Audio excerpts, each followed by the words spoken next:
Hi ಅದರ ನಮಸ್ಕಾರ. ಇವತ್ತಿನ ಒಂದು ವಿಡಿಯೋದಲ್ಲಿ ಗ್ರಹಗಳು ವಿವಿಧ ಭಾವದಲ್ಲಿ ಕೊಡುವಂತ ಒಂದು ವಿವಾದಗಳು ಅಂದ್ರೆ ವಿವಾದ ಅಂದ್ರೆ ಯಾವುದೇ ಪರ್ಟಿಕ್ಯುಲರ್ ಆದಂತ ಒಂದು ಗ್ರಹಗಳು ಆಯಾ ಮನೆಯಲ್ಲಿದ್ದಾಗ ಕೆಲವು ವಿವಾದಗಳನ್ನು ಕೊಡ್ತದೆ. ನಿಮಗೆ ಲೈಫಲ್ಲಿ ವಿವಾದಗಳು ಎಷ್ಟು ಜಗಳ ಈ ತರ ಕೊಡುತ್ತದೆ. ಯಾವ ತರ ಅಂತ ಈ ವಿಡಿಯೋದಲ್ಲಿ ತಿಳ್ಕೊಳ್ಳೋಣ. ಉದಾಹರಣೆಗೆ ಏನಾದರೂ ಲಗ್ನದಲ್ಲಿ ಏನಾದರೂ ಮಂಗಳಿದ್ರೆ, ಉದಾಹರಣೆಗೆ ಇದೇನಾದ್ರೂ ಲಗ್ನ ಆಗಿ ಲಗ್ನದಲ್ಲಿ ಏನಾದ್ರೂ ಮಂಗಳ ಗ್ರಹ ಇದ್ರೆ ಇವ್ರಿಗೆ ಕೋಪ ಜಾಸ್ತಿ ಇರ್ತದೆ. ಚಿಕ್ಕ ಪುಟ್ಟ ವಿಷಯಕ್ಕೆ ವೈಮನಸ್ಸೆ ಆಗತ್ತೆ. ಚಿಕ್ಕ ಪುಟ್ಟ ವಿಷಯಕ್ಕೆ ಇವರು ಘರ್ಷಣೆ ಮಾಡ್ಕೋತಾರೆ. ಪರಿಣಾಮವಾಗಿ ಇವರ ಲೈಫಿಗೆ ಸಮಸ್ಯೆ ಮಾಡುತ್ತೆ. ಇದು ಎರಡನೇ ಮನೇಲಿ ಏನಾದ್ರೂ ರಾಹು ಗ್ರಹ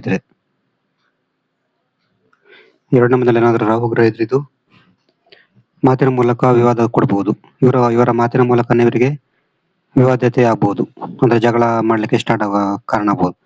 ಮತ್ತೆ ಎರಡನೇ ಮೇಲೆ ರಾಹು ಇದ್ರೆ ಕಠಿಣ ಮಾತು ತುಂಬಾ ಕಠಿಣವಾಗಿರುತ್ತೆ ಇರೋದು. ಈ ಕಠಿಣವಾದ ಮಾತಿನ ಕಾರಣ ಇವರ ಸಂಬಂಧ ಹಾಳಾಗುವಂತ ಚಾನ್ಸ್ ಕೂಡ ಇರ್ತದೆ. ನೆಕ್ಸ್ಟ್ ಏನಾದ್ರು ಮೂರನೇ ಮನೇಲಿ ಏನಾದ್ರು ಶನಿ ಗ್ರಹ ಇದ್ರೆ ಇದು ಒಡ ಹುಟ್ಟಿದವರು ಮತ್ತು ನೆರೆಹೊರೆಯವರ ಜೊತೆ ದೀರ್ಘಕಾಲದ ಉದ್ವಿಗ್ನತೆಯನ್ನು ಉಂಟು ಮಾಡ್ತದೆ ಇವರಿಗೆ. ಮೂರನೇ ಮನೇಲಿ ಶನಿ ಇದ್ರೆ ಇವರ ನೆರೆಹೊರೆಯವರು ಮತ್ತು ಇವರ ಸಹೋದರರ ಜೊತೆ ಒಂದು ವಾದ ವಿವಾದ, ಇದು ದೀರ್ಘಕಾಲದ ಉದ್ವಿಗ್ನತೆಗೆ ಕಾರಣ ಆಗತ್ತೆ. ಆ ಕಾರಣ ನೀವು ಮೂರನೇ ಮನೇಲಿ ಏನಾದ್ರು ಶನಿ ಗ್ರಹ ಇದ್ರೆ ನೆರೆಹೊರೆಯವರ ಜೊತೆ ಆದಷ್ಟು ಚೆನ್ನಾಗಿರ್ಲಿಕ್ಕೆ ಟ್ರೈ ಮಾಡ್ಬೇಕು. ನಾಲ್ಕನೇ ಮನೇಲಿ ಏನಾದ್ರು ಮಂಗಳ ಗ್ರಹ ಇದ್ರೆ ಇದು ತಾಯಿ ಜೊತೆ ಫ್ಯಾಮಿಲಿ ಜೊತೆ ಜಗಳಕ್ಕೆ ಕಾರಣ ಆಗ್ಬೋದು. ಆಸ್ತಿ ವಿವಾದ ಕೂಡ ಚಾನ್ಸ್ ಇರ್ತದೆ. ಆಸ್ತಿ ರಿಲೇಟೆಡ್ ವಿವಾದ ಕೂಡ ಆಗಲಿಕ್ಕೆ ಚಾನ್ಸ್ ಬಹುತೇಕ ಇರ್ತದೆ ಅಂತ ಹೇಳ್ಬೋದು. ನೆಕ್ಸ್ಟ್ ಐದನೇ ಮನೇಲಿ ಏನಾದ್ರು ರಾಹು ಗ್ರಹ ಇದ್ರೆ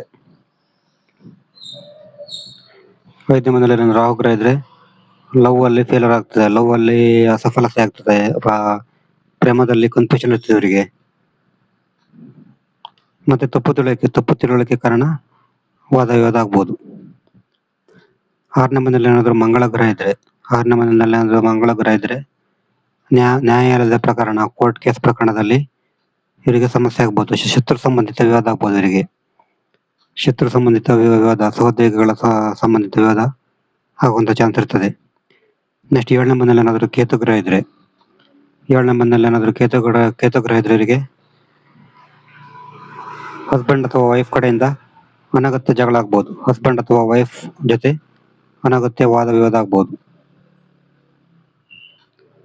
ಎಂಟನೇ ಮನೇಲಿ ಏನಾದ್ರು ಶನಿ ಗ್ರಹ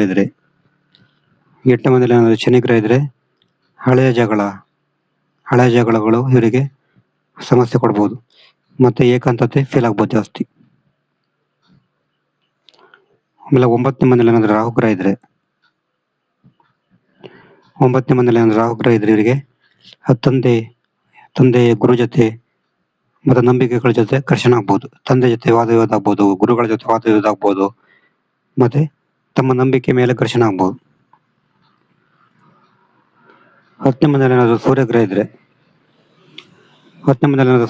ಇವರಿಗೆ ಇವರ ಒಂದು ಬಾಸ್ ಜೊತೆ, ಅಧಿಕಾರಿಗಳ ಜೊತೆ, ವಾದ ವಿವಾದ ಆಗ್ಬೋದು.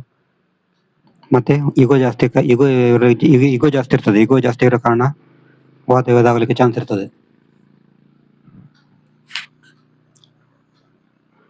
ಆಮೇಲೆ 11ನೇ ಮನೇಲಿ ಏನಾದ್ರು ಮಂಗಳ ಗ್ರಹ ಇದ್ರೆ ಇವರ ಫ್ರೆಂಡ್ಸ್ ಇಂದ, ಇವರ ನೆಂಟರ್ ಸರ್ಕಲ್ ಇಂದ ವಾದ ವಿವಾದ ಆಗ್ಬೋದು. ಇವರ ವಾದಕ್ಕೆ ಕಾರಣ ಅಸೂಯೆ ಜಾಸ್ತಿ ಆಗಿರ್ತದೆ. ಆಮೇಲೆ 12ನೇ ಮನೇಲಿ ಏನಾದ್ರು ರಾಹು ಗ್ರಹ ಇದ್ರೆ ಇವರಿಗೆ ಗುಪ್ತ ಶತ್ರುಗಳ ಕಾರಣ ವಾದ ವಿವಾದ ಆಗ್ಬೋದು. ಗುಪ್ತ ಶತ್ರುಗಳ ಕಾರಣ ಮತ್ತೆ ರಹಸ್ಯ ವಿಷಯಗಳ ಕಾರಣ, ಸಂಘರ್ಷದ ಕಾರಣ ವಾದ ವಿವಾದ ಆಗಲಿಕ್ಕೆ ಚಾನ್ಸ್ ಇರ್ತದೆ. ಇದು ಆಯಾ ಮನೆಗಳಲ್ಲಿ ಗ್ರಹಗಳು ಕೊಡುವಂತ ಒಂದು ವಾದ ವಿವಾದಗಳು. ನಿಮ್ಗೇನಾದ್ರು ಜಾತಕ ವಿಶ್ಲೇಷಣೆ ಮಾಡ್ಬೇಕಂದ್ರೆ ಒಂದು ವಾಟ್ಸ್ಆಪ್ ಸಂಖ್ಯೆ 70 906 37 934 ಈ ನಂಬರ್ಗೆ ವಾಟ್ಸ್ಆಪ್ ಮಾಡಿದ್ರೆ ಜಾತಕ ಬಗ್ಗೆ ತಿಳಿಸಿಕೊಡ್ತೇವೆ. ನೆಕ್ಸ್ಟ್ ಬೇರೆ ನಮಸ್ಕಾರ.